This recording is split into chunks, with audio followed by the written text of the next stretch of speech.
कभी सोचा भी था 1997 में जो कंपनी बैंकरप्ट हो चुकी थी उसका मार्केट शेयर आज बूम पर है और वो अपने प्रीवियस ईयर्स से 10x ज़्यादा ग्रोथ कर चुकी है। तो आखिर उनके ऐसे क्या ग्रोथ सीक्रेट्स हैं और उन्होंने ऐसी क्या मार्केटिंग स्ट्रेटेजी अप्लाई करी कि इतनी ज़्यादा ग्रोथ उन्होंने मार्केट में कैप्चर की और माइक्रोसॉफ्ट, ओपन एआई जैसे स्ट्रॉन्ग प्लेयर्स उससे आज घबरा रहे हैं। तो आइए जानते हैं इनकी मार्केटिंग डेवलपमेंट स्ट्रेटजीज के बारे में। हम और किसी की नहीं बात कर रहे हैं एनवीडिया की, जो कि ग्राफिक कार्ड मैन्युफैक्चर करती हैं। तो क्या ये सच में मैन्युफैक्चर करती भी हैं? जी नहीं, ये सिर्फ टेक्नोलॉजी को डेवलप करती हैं।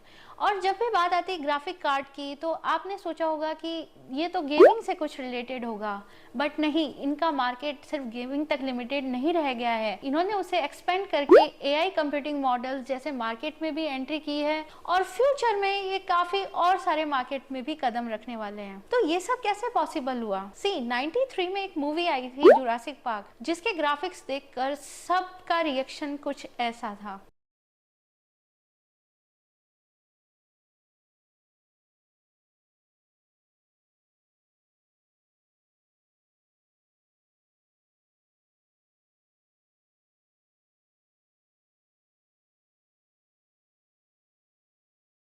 जी हाँ, इस मूवी के ग्राफिक्स इतने लाजवाब थे कि लोग इनके कैरेक्टर्स और रियल वर्ल्ड ह्यूमंस में डिफरेंस ही नहीं कर पाए। और ये सब पॉसिबल हुआ था एनवीडिया के ग्राफिक कार्ड टेक्नोलॉजीज की वजह से। और ऐसा भी नहीं है, जुरासिक पार्क से भी पहले काफी सारी सीजीआई बेस्ड मूवीज बन चुकी थी, बट इस मूवी में ऐसे हाई परफॉर्मेंस ग्राफिक्स थे जिन्हें देखकर सब दंग रह गए थे और समझ चुके थे कि हमारा फ्यूचर भी कुछ ऐसा ही शानदार होने वाला है। और देखते ही देखते 90s में इनकी डिमांड 15% से 97 तक 35% तक बढ़ गई। तब तक सभी लोगों के पास कंप्यूटर्स आ चुके थे और नए नए सॉफ्टवेयर्स बनने लगे थे और सॉफ्टवेयर्स की प्रोसेसिंग के लिए यूज होते थे सीपीयूज। बट सीपीयूज में रेंडरिंग करना और कंप्यूटिंग करना काफी टाइम कंज्यूमिंग टास्क था। तब इस प्रॉब्लम के गैप को फिल किया Taiwan born American Jensen Huang और उनके दो अदर फ्रेंड्स कॉलेट एम और मार्क स्टीवंस ने। उन्होंने एक्सेलरेटेड कंप्यूटिंग को लॉन्च किया और एक नई मार्केट अपॉर्चुनिटी क्रिएट कर दी। उन्होंने कंप्यूटिंग प्रोसेस को ग्राफिक बेस्ड कर दिया और जीपीयूज को लॉन्च किया और ये 3D वीडियो गेम्स और सीजीआई बेस्ड मूवीज में काफ़ी काम में आने लगे और इसका application of area scientific research में भी काफ़ी बढ़ता चला गया। अब बात आती है कि इन तीनों फ्रेंड्स ने सिर्फ $40,000 इकट्ठे कर रखे थे, तो ऐसे में ये अपनी ऑपरेटिंग कॉस्ट को कैसे कम करेंगे? टेक्नोलॉजी बनाने में तो ये काफ़ी माहिर थे, बट मैन्युफैक्चरिंग कैसे करेंगे? तो इन्होंने हाई परफॉर्मेंस चिप्स बनाने का वर्क दूसरी कंपनी को आउटसोर्स किया, जिससे इनकी मैन्युफैक्चरिंग कॉस्ट काफ़ी कम हो गई। 99 में जब .com बबल क्रैश आया तो इन्होंने GeForce फोर्स 256 नाम का अपना फर्स्ट ऑफिशियल प्रोडक्ट लॉन्च किया और उसके डेवलपमेंट ग्रोथ को देखकर ये लोग हैरान रह गए। 2000 में जब माइक्रोसॉफ्ट एक्सबॉक्स को लॉन्च कर रहा था तो उस कंपनी को फील हुआ क्यों ना एनवीडिया कंपनी के हाई परफॉर्मेंस ग्राफिक चिप्स को यूज करके वो अपने प्रोडक्ट को एनहेंस करें, जिससे इनकी प्रोडक्ट मार्केटिंग और सेल्स काफी बढ़ती चली गई। तो आप जानते हैं जब डिमांड इतनी बढ़ती है तो सप्लाई भी बढ़ने लग जाती है और धीरे धीरे आपके रेवेन्यू में एक अलग ही तरह का बूम आ जाता है। इसके बाद कंपनी ने अलग अलग फ्यूचरिस्टिक टेक्नोलॉजीज में पैसा लगाना शुरू किया। एनवीडिया ने 2006 में CUDA को लॉन्च किया। CUDA which stands for compute unified device architecture, जो कि एक ऐसा टूल था जो कि पैरेलल कंप्यूटिंग करने में माहिर था। बट कंपनी को पता था उनका जैसे जैसे मार्केट शेयर एक्सपेंड हो रहा है उन्हें नई नई चीज़ों में इन्वेस्ट करके और भी चीज़ें इंट्रोड्यूस करनी चाहिए, जिससे कि फ्यूचर ग्रोथ के लिए सिर्फ एक ही नाम जाना जा सके, वो है एनवीडिया। ऐसा करने की जल्दबाजी के चक्कर में उन्होंने स्मार्टफोन के सेगमेंट में भी कदम रखा, बट वहाँ वो बुरी तरह से फेल हो गए और कंपनी ने फिर उस पर ध्यान देना बंद कर दिया और जो वो ऑलरेडी कर रहे थे उसी को एनहेंस करने में जुट गए। और इसी के साथ एनवीडिया ने लॉन्च किया रे ट्रेसिंग टेक्नोलॉजी, जिसके बाद उनके भाव आसमान पर थे।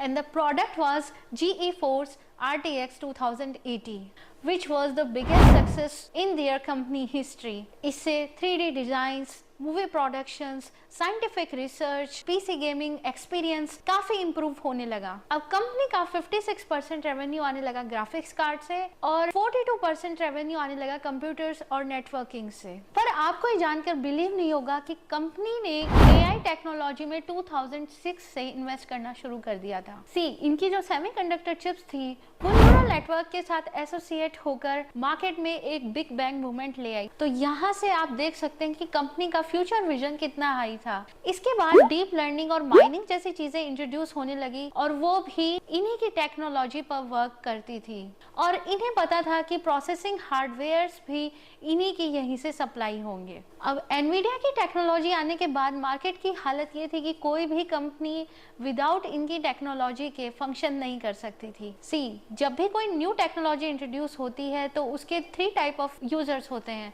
फर्स्ट होते हैं डिनायर्स, जो उसे डिनाई करते हैं।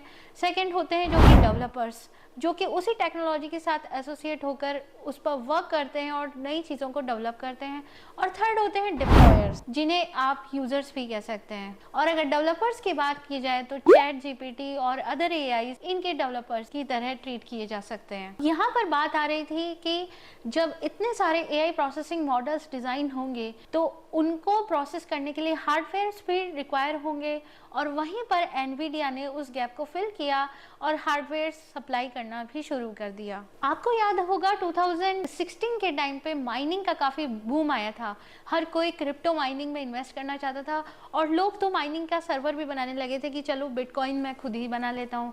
तो ऐसे में माइनिंग सर्वर्स की काफ़ी ज़्यादा रिक्वायरमेंट बढ़ने लगी। जितने ज़्यादा माइनिंग सर्वर्स बढ़ने वाले थे उतने ज़्यादा ग्राफिक कार्ड्स यूज में होने वाले थे और समटाइम्स तो एक माइनिंग सर्वर को 50+ ग्राफिक कार्ड्स लग जाते थे। ऐसे में आप सोचिए इनका रेवेन्यू कितना बढ़ गया होगा, क्योंकि उनकी डिमांड उस समय करोड़ों में थी। और धीरे धीरे देखते ही देखते इनका प्रॉफिट 2016 में $1.6 मिलियन तक पहुंच गया था। अब बात आ जाती है कि कंपनी फ्यूचर में खुद को ग्रो करने के लिए क्या क्या टेक्निक्स ट्राई कर रही है। ये एक सबसे बड़ा बिजनेस लेसन है जो कि आप इस कंपनी से लर्न कर सकते हैं, which is always invest in future। Company gaming industry को टारगेट करते हुए उठी थी और आज ये हेल्थ केयर में भी कदम रखने वाली है।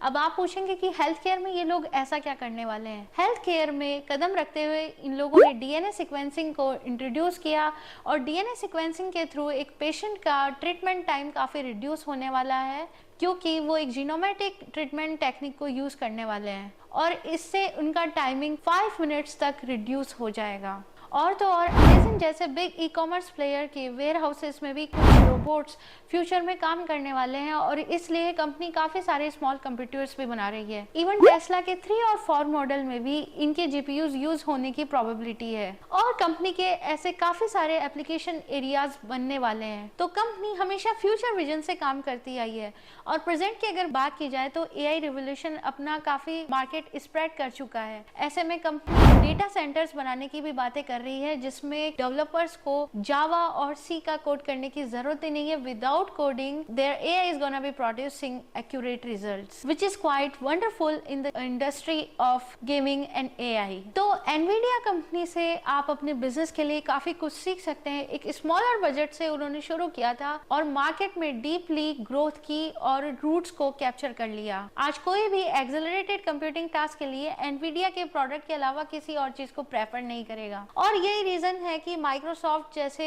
बिग प्लेयर्स भी उससे काफी घबरा रहे हैं। तो एनवीडिया तो मार्केट को रूल कर चुकी है। आई होप आप भी जिस इंडस्ट्री में हैं काफी अच्छा वर्कआउट कर रहे होंगे और बिजनेस में हमेशा आपको एक रूल को याद रखना चाहिए, always invest in future and never give up.